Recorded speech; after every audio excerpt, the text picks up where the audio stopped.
प्राचीन समय की बात है। भारत में एक राजा राज्य करता था। वह बड़ा ही प्रतापी तथा दानी था। वह नित्य दिन मंदिर में भगवत दर्शन करने जाता था। वह ब्राह्मण और गुरु की सेवा किया करता था। उसके द्वार से कोई भी याचक निराश होकर नहीं लौटता। वह प्रत्येक गुरुवार को व्रत रखता एवं पूजन करता। हर दिन गरीबों की सहायता करता। परंतु यह सब बात उसकी रानी को अच्छी नहीं लगती। वह न ही व्रत करती है और न ही किसी को एक पैसा दान देती है। वह ऐसा राजा से भी करने को मना करती थी। एक समय की बात है कि राजा शिकार खेलने वन में चले गए। घर पर रानी और दासी अकेली थी। उस समय गुरु बृहस्पति देव साधु का रूप धारण करके रानी के दरवाजे पर भिक्षा मांगने आए। साधु ने रानी से भिक्षा मांगी तो रानी कहने लगी, हे साधु महाराज, मैं इस दान पुण्य से तंग आ गई हूँ। इस कार्य के लिए तो मेरे पतिदेव ही बहुत है। अब आप ऐसी कृपा करें जिससे मेरा सारा धन नष्ट हो जाए तथा मैं आराम से रह सकूं। साधु रूपी बृहस्पति देव ने कहा, हे देवी, तुम बड़ी विचित्र हो। संतान और धन से कोई दुखी नहीं होता है, इसे सभी चाहते हैं। पापी भी पुत्र और धन की इच्छा करता है। अगर तुम्हारे पास धन अधिक है तो भूखे मनुष्यों को भोजन कराओ, प्यावा लगाओ, ब्राह्मणों को दान दो, कुआं, तालाब, बावड़ी आदि का निर्माण कराओ, बाग बगीचे बनवा तथा निर्धन की कुंवारी कन्याओं का विवाह कराओ, साथ ही यज्ञ आदि करो। इस प्रकार के कर्मों से आपका कुल और आपका नाम परलोक में सार्थक होगा एवं तुम्हें स्वर्ग की प्राप्ति होगी। परंतु रानी साधु की इन बातों से खुश नहीं हुई। उसने कहा, हे साधु महाराज, मुझे ऐसे धन की आवश्यकता नहीं है जिसे मैं अन्य लोगों में दान देती फिरूं तथा जिनको रखने और संभालने में ही मेरा सारा समय नष्ट हो जाए। साधु ने कहा, हे देवी, यदि तुम्हारी ऐसी इच्छा है तो जैसा मैं तुम्हें बताता हूँ तुम ऐसा ही करना। बृहस्पतिवार के दिन घर आंगन को गोबर से लीपना, अपने केसों को पीली मिट्टी से धोना, केसों को धोते समय स्नान करना, राजा से कहना हजामत कराए, भोजन में मांस मदिरा खाना, कपड़ा धोबी के यहाँ धुलने के लिए देना। इस प्रकार 7 बृहस्पतिवार करने से तुम्हारा सारा धन नष्ट हो जाएगा। यह कहकर साधु महाराज रूपी बृहस्पति देव अंतर ध्यान हो गए। रानी ने साधु के कहने के अनुसार 7 बृहस्पतिवार तक वैसा ही करने का विचार किया। साधु के बताए अनुसार कार्य करते हुए केवल 3 बृहस्पतिवार ही बीते थे कि उसका समस्त धन संपत्ति नष्ट हो गया। भोजन के लिए दोनों समय परिवार तरसने लगा तथा संसारिक भोगों से दुखी रहने लगे। तब राजा रानी से कहने लगी, हे रानी, तुम यहाँ पर रहो, मैं दूसरे देश को जाता हूँ, क्योंकि यहाँ मुझे सभी मनुष्य जानते हैं, इसलिए मैं यहाँ कोई काम नहीं कर सकता हूँ। अब मैं परदेश जा रहा हूँ, वहाँ कोई काम धंधा करूंगा, शायद हमारे भाग्य बदल जाए। ऐसा कहकर राजा परदेश चला गया। वहाँ वो जंगल में लकड़ी काट कर लाता और शहर में बेचता। इस तरह जीवन व्यतीत करने लगा। इधर राजा के बिना रानी दासियां दुखी रहने लगी। किसी दिन भोजन मिलता तो किसी दिन जल पीकर रह जाती। एक समय की बात है कि दासी को 7 दिन तक बिना भोजन के व्यतीत करना पड़ा। तो रानी ने अपनी दासी से कहा, हे दासी, यहाँ पास के नगर में मेरी बहन रहती है, वह बड़ी धनवान है, तो उसके पास जा 5 सेर बेचर मांग ले आ, जिससे कुछ समय के लिए गुजारा होगा। दासी रानी की बहन के पास गई।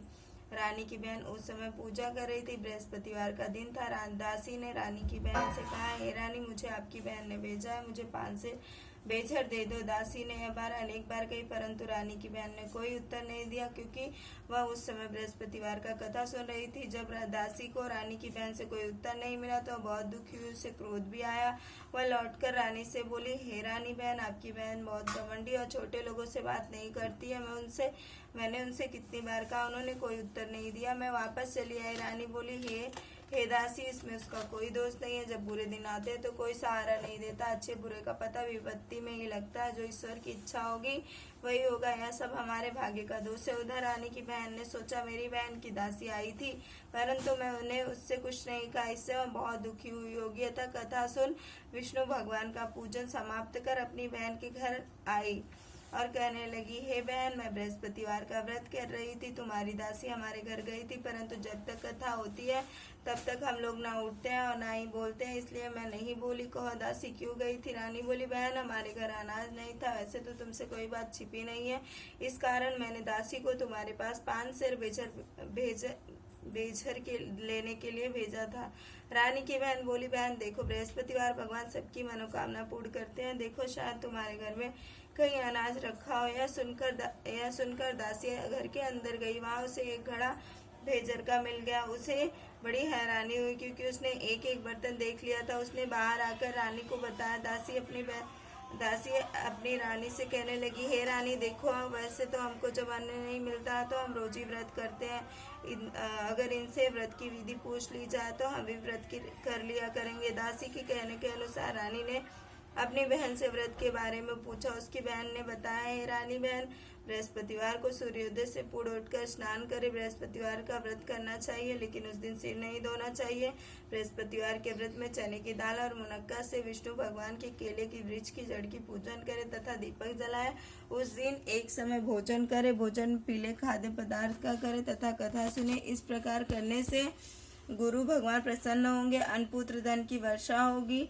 इस तरह व्रत और पूजन की विधि बताकर रानी की बहन अपने घर लौट आई। रानी और दासी दोनों ने निश्चय किया कि वे बृहस्पतिवार भगवान का पूजन करेंगी। 7 दिन बाद जब बृहस्पतिवार आया तो उन्होंने व्रत रखा। गुड़साल में जाकर चना और गुड़ बिल लाई तथा उसकी दाल से केले की जड़ में विष्णु भगवान का पूजन किया। अब भोजन कहाँ से आए? दोनों बड़ी दुखी हुई, परंतु उन्होंने व्रत किया था, इसी कारण बृहस्पति देव प्रसन्न थे। वे एक साधारण व्यक्ति के रूप में 2 थालों में सुंदर पीला भोजन लेकर आए और दासी को देकर बोले, हे दासी, यह भोजन तुम्हारे और रानी के लिए है, तुम दोनों करना। दासी भोजन पाकर बड़ी प्रसन्न हुई और रानी से बोली, रानी जी भोजन कर लो। रानी को भोजन के आने के बारे में कुछ भी नहीं पता था, इसलिए वह दासी से बोली, जा तू ही भोजन कर, क्योंकि तू हमारी व्यर्थ में हंसी उड़ाती है। दासी बोली, एक व्यक्ति अभी भोजन दे गया है। रानी कहने लगी, वह तुम्हारे लिए ही भोजन दे गया होगा, जा तू ही भोजन कर। दासी ने कहा, वह व्यक्ति हम दोनों के लिए 2 थालों में सुंदर पीले भोजन दे गया, इसलिए मैं और आप दोनों साथ में भोजन करेंगी। फिर दोनों ने गुरु भगवान को नमस्कार कर भोजन प्रारंभ किया। उसके बाद से वे प्रत्येक बृहस्पतिवार को गुरु भगवान का व्रत और पूजन करने लगी। बृहस्पतिवार भगवान की कृपा से उनके पास भी धन हो गया, परंतु रानी फिर पहले की तरह आलस्य करने लगी। तब दासी बोली, देखो रानी बहन, तुम भी फिर आलस कर रही हो। तुम्हें धन को रखने में कष्ट होता है, इसलिए इसी कारण हमारा धन नष्ट हो गया था। अब गुरु भगवान की कृपा से हमें धन मिला है, तो तुम फिर आलस कर रही हो। बड़ी मुसीबतों के बाद हमने यह धन पाया, इसलिए हमें दान पुण्य करना चाहिए।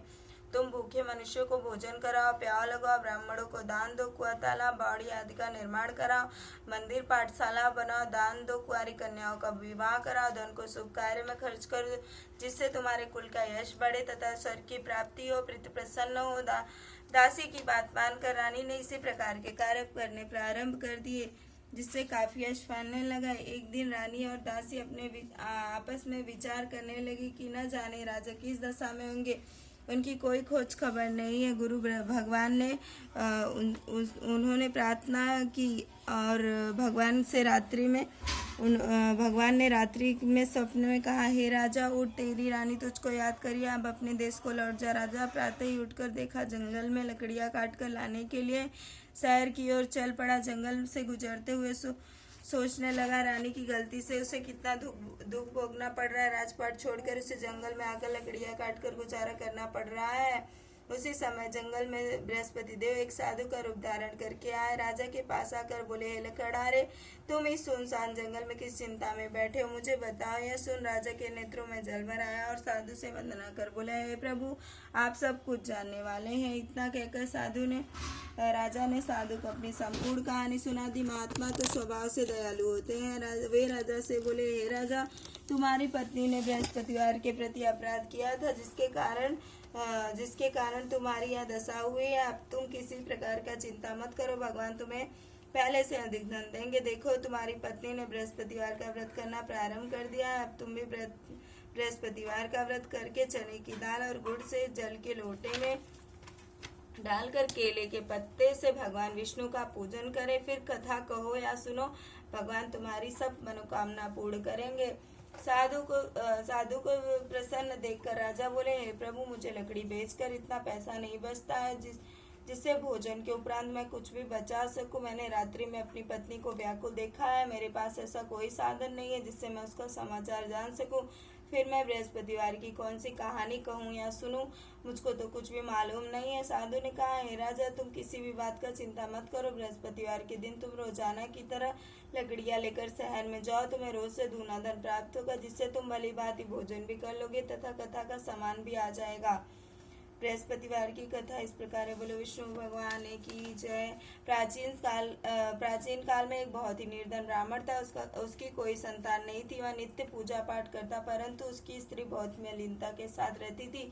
वह न ही स्नान करती और न ही किसी देवता का पूजन करती। प्रातः उठते ही सर्वप्रथम भोजन करती, बाद में कोई अन्य काम करती। ब्राह्मण देवता बहुत ही दुखी रहते थे। पत्नी को बहुत समझाते, किंतु उसका परिणाम कोई नहीं निकलता था। भगवान की अनुकंपा से एक समय उस ब्राह्मण की पत्नी गर्भवती हुई और 10वें महीने उसने सुंदर पुत्र को जन्म दिया। निर्धन ब्राह्मण कन्या के जन्म से बहुत दुखी हुआ। धीरे धीरे ब्राह्मण की कन्या बड़ी होने लगी।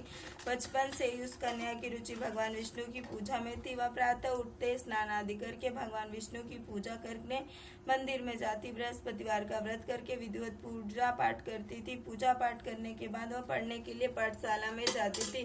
घर से चलते हुए वह मुट्ठी भर जौ लेकर साथ जाती थी और पाठशाला के रास्ते में थोड़े थोड़े जौ गिराते हुए जाती थी। जब वह पाठशाला से घर लौटती तो जौ के दाने सोने में बदले हुए मिलते थे। लड़की सभी सोने के दाने को बिन लाती थी। एक दिन जब वह सोने के दाने को साफ कर रही थी तो उसकी माँ ने कहा, बेटी, सोने के दाने साफ करने के लिए सोने का सूप होना चाहिए। अगले दिन बृहस्पतिवार था। उसने भगवान बृहस्पति देव से पूजा करते हुए प्रार्थना की, हे भगवान, यदि मैंने आपका व्रत विधिवत किया है तो मुझे एक सोने का सूप दे। तो भगवान बृहस्पति देव ने उसकी मनोकामना पूरी करने का वचन दिया।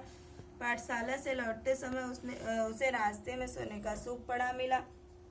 वह घर लौटकर सोने का सूप अपनी माँ को दिखाकर वह सोने के दाने को साफ करने लगी।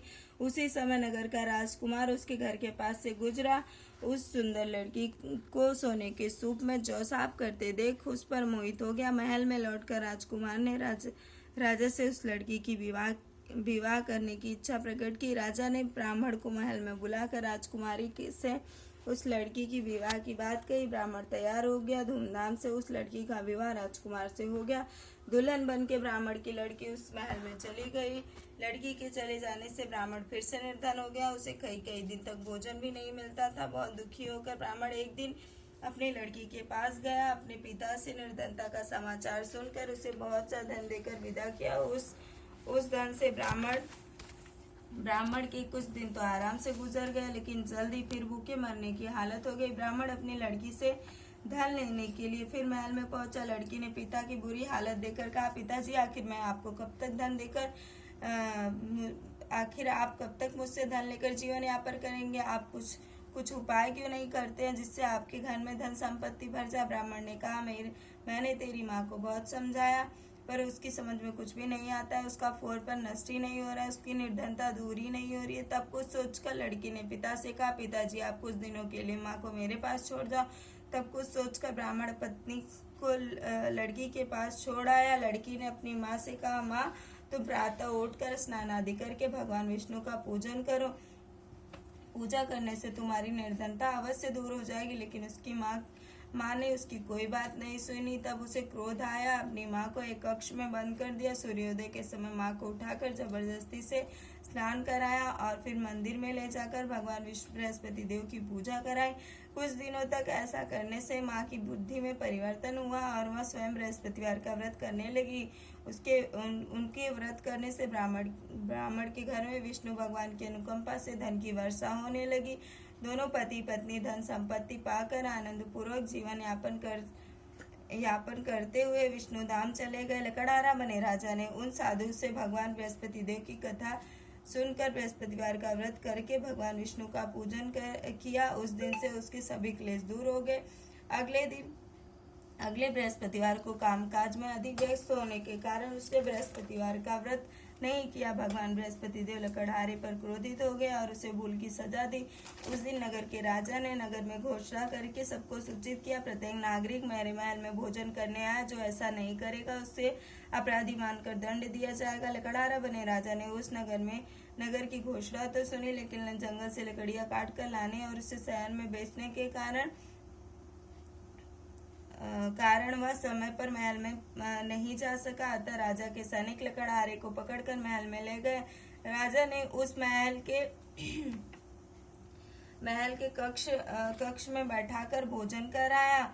उस कक्ष में खूंटी पर रानी का सोने का हार लटका हुआ था। लकड़हारा अकेला उस कक्ष में भोजन कर रहा था। तभी उसने एक आश्चर्यजनित घटना घटते देखी।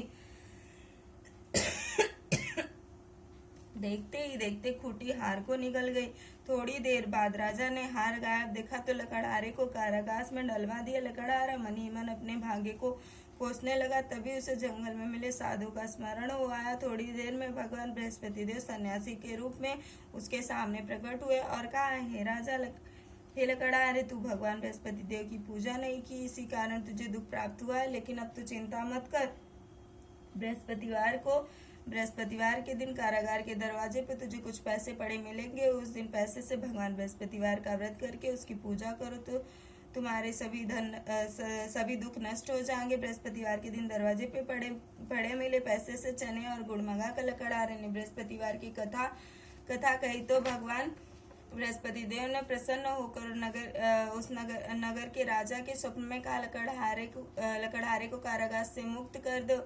उसने सुबह राजा के अपने कक्ष में आकर देखा तो खूंटी पर रानी का हार टंगा हुआ था। राजा ने लकड़हारे को मुक्त कर दिया और उसे बहुत सा धन और आभूषण देकर विदा किया। लकड़हारा बना राजा अपने नगर से चलकर दूसरे नगर में पहुंचा तो उस नगर में कुएं, धर्मशालाएं, बाग बगीचा देखकर बहुत प्रसन्न हुआ। राजा ने किसी से पूछा, ये सब कुएं, धर्मशालाएं किसने बनवाई? सबने उसे बताया कि ये सब रानी और दासी ने बनाया। राजा महल में पहुंचा तो रानी ने उनका भव्य स्वागत किया। तब राजा ने निश्चय किया कि सप्ताह में एक बार तो सभी बृहस्पति देव का पूजा करते हैं, परंतु मैं प्रतिदिन व्रत किया करूंगा तथा दिन में 3 बार कथा कहा करूंगा। अब राजा हर समय दुसाले में चने की दाल बांधे रहता था। दिन में 3 बार बृहस्पति देव की कथा करता। कुछ दिनों के बाद राजा को अपनी बहन की याद आई। एक दिन घोड़े पर सवार होकर राजा अपनी बहन से मिलने चल दिया। अभी राजा नगर में ही पहुंचा था कि उसने कुछ लोगों को 100 को ले जाते हुए देखा। राजा को स्मरण हो आया कि आज उसने किसी को बृहस्पतिवार की कथा नहीं सुनाई। राजा ने उन लोगों को रोककर कहा, भाइयों, आप 100 को लेकर जा रहे हो, मुझसे बृहस्पतिवार की कथा सुन लो। लोगों ने राजा पर क्रोधित होते हुए कहा, तुम पागल तो नहीं हो? लेकिन कुछ बूढ़ों ने कहा कि अच्छा भाई, साथ चलते हुए तुम अपनी कथा सुना लो। राजा के चलते हुए आधी कथा ही सुनाई थी कि शव हिलने लगा। राजा की कथा पूरी करते ही सुनाते ही सब उठकर बैठ गया। लोगों ने हैरानी से दांतों तरह उंगली दबाई और अगले दिन बृहस्पतिवार का व्रत करने का निश्चय कर लिया। अब घोड़े पर सवार राजा चलते हुए एक किसान के पास पहुंचा। किसान अपने खेत में हल चला रहा था। राजा ने कहा, अरे भाई, मुझसे बृहस्पतिवार की कथा सुन लो। किसान झुंझुला कर बोला, अरे भाई, देख नहीं रहे हो, जितनी देर तक मैं तुम्हारी कथा सुनूंगा उतनी देर तक मैं पूरी खेत में हाल चला लूंगा। राजा निराश होकर चलने लगा। तभी किसान के बैल लड़खड़ा कर जमीन पर गिर गए। किसान के पेट में जोरों से दर्द होने लगा। उस किसान की पत्नी खाना लेकर आई तो उसने किसान के बारे में पूछा तो किसान ने घुड़सवार की पूरी कहानी सुनाई। किसान की पत्नी दौड़ती हुई राजा के पास पहुंचकर हाथ जोड़कर बोली, भैया, मैं तुम्हारी कथा सुनूंगी। राजा ने उसके खेत में जाकर पहुंचकर बृहस्पतिवार की कथा सुनाई। तभी बैल उठकर खड़े हो गए। किसान के पेट का दर्द ठीक हो गया। राजा अपनी बहन के पास पहुंचा तो उसने अपने भाई की खूब आवभगत की। अगले दिन सुबह उठकर राजा ने देखा घर में सभी लोग भोजन कर रहे थे। किसी ने भूखे को बृहस्पतिवार की कथा सुनाए बिना राजा भोजन नहीं करता था। उसने बृहस्पतिवार की कथा सभी लोग भोजन कर रहे थे। क्या घर में कोई ऐसा व्यक्ति है जिसने अभी तक भोजन नहीं किया? उसने बहन बोली, भैया, हमारे घर में तो क्या पूरे नगर में ऐसा कोई व्यक्ति नहीं मिलेगा जिसने अभी तक भोजन नहीं किया है। राजा ने बहन के घर से निकलकर उसके घर में बिना भोजन किए हुए व्यक्ति की तलाश में निकल पड़ा। एक गड़ेरे के घर में उसका बेटा बीमार होने के कारण भूखा रह गया था। राजा ने उसके घर में जाकर बृहस्पतिवार की कथा सुनाई। कथा सुनते ही गड़ेरे का बेटा बिल्कुल ठीक हो गया। सबने राजा की बहुत प्रशंसा की। एक दिन राजा ने अपनी बहन से कहा, बहन, अब हमारे घर जाना चाहते हैं, अब तुम भी हमारे साथ चलो, कुछ दिन वहाँ रहकर लौट आना। राजा की बहन ने अपनी सास से पूछा। सास ताने कसते हुए बोली, बहू, मायके जाना, अकेले जाना, मेरे पोतों को नहीं ले जाना। तुम्हारे भाई की कोई संतान नहीं है, कहीं तुम्हारी भाभी मेरे पोतों पर जादू टोना ना कर दे। एक दूसरे कक्ष में बहन की सास की बातें सुनकर राजा बहुत दुखी हुआ, अकेला ही अपने नगर को लौट आया। रानी ने अपने राजा से कहा, आप तो अपनी बहन को साथ लाने के लिए कहकर गए थे, फिर बहन को साथ क्यों नहीं लाया? तब राजा ने दुखी होते हुए कहा, रानी अपनी संतान है, इसलिए कोई हमारे यहाँ आना पसंद नहीं करता है। रानी ने राजा को समझाया, हे प्राणनाथ, तुम हमें बृहस्पति देव ने सब कुछ दिया है, अब भगवान बृहस्पति देव हमें संतान भी अवश्य देंगे। बृहस्पतिवार को व्रत करते हुए राजा रानी ने भगवान बृहस्पति देव से संतान के लिए प्रार्थना की। कुछ दिनों के बाद उन्होंने स्वप्न में दर्शन देते हुए कहा, हे राजन, तेरी मनोकामना अवश्य पूर्ण होगी। 1 सप्ताह बाद ही रानी गर्भवती हो गई। 10वें महीने रानी ने एक सुंदर पुत्र को जन्म दिया। राजा रानी जीवन प्रयत्न बृहस्पतिवार का व्रत करते रहे। उनके घर में धन की वर्षा होती रही। इस तरह आनंद पूर्वक जीवन यापन करते रहे। राजा रानी भगवान बृहस्पति देव की अनुकंपा से मोक्ष को प्राप्त कर सीधे बैकुंठ धाम चले गए। बोलो विष्णु भगवान की जय।